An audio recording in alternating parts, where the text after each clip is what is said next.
Find the area of a triangle, two sides of which are 8 centimeter and 11 centimeter and the perimeter is 32 centimeter। यहाँ पे एक triangle दिया है, इस triangle का एरिया फाइंड करना है। और इसमें सबसे पहले तो हमारा जो साइड दिया हुआ है वो दो ही साइड दिया है। ट्रायंगल इसमें 3 साइड होते हैं, इसमें 2 ही साइड दिया है। एक दिया है 8 सेंटीमीटर और दूसरा दिया है 11 सेंटीमीटर और इसका पेरीमीटर है 32 सेंटीमीटर। पेरीमीटर क्या होता है? Sum of all side of triangle.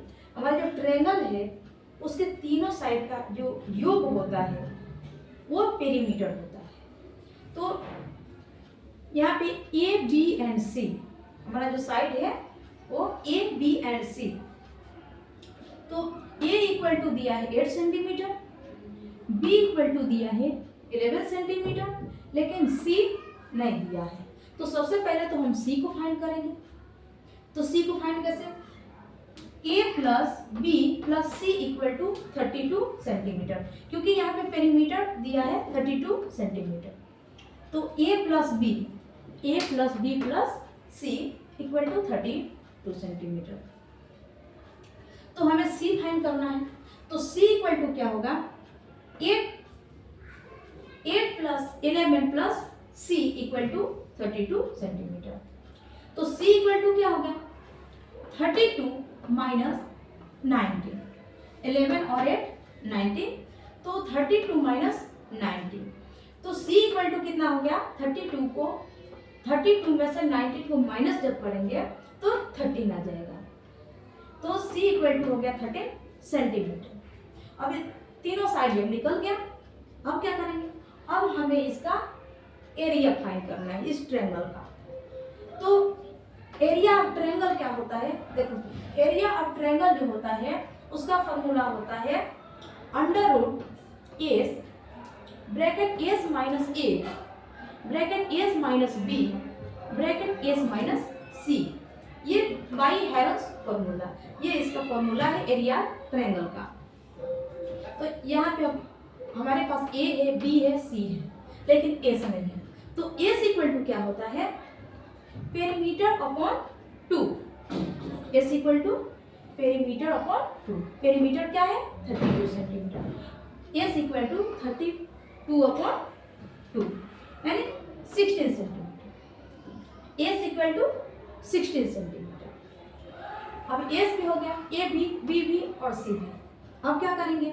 हमारा जो फॉर्मूला है उस पर इसकी वैल्यू को हम पुट कर देंगे। तो area of a triangle equal to हो गया एस 16 और ये पुट कर दिया तो 16 माइनस 8, 16 माइनस 11, 16 माइनस 30। अब देखो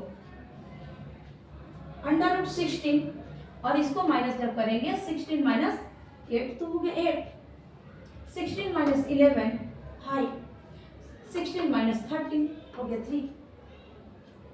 अब इसको हम क्या करेंगे? इसको हम अलग अलग कर देंगे। तो 16 को क्या किया कि 4 इंटू 4, 8 को 2 इंटू 2 इंटू 2 और 5 इंटू 3, क्योंकि ये स्क्वायर रूट में हो जाएगा इसलिए हम इसको अलग अलग कर देते हैं। तो अब देखो 4 स्क्वायर हो गया, यहाँ पे 2 स्क्वायर हो गया। अब ये अलग क्या बच गया? 2 इंटू 5 इंटू 3, ये हो गया 4 square into 2 square into 2 into 5 into 3। जो हमारा परफेक्ट स्क्वायर जो बन रहा है उसको हम क्या करेंगे?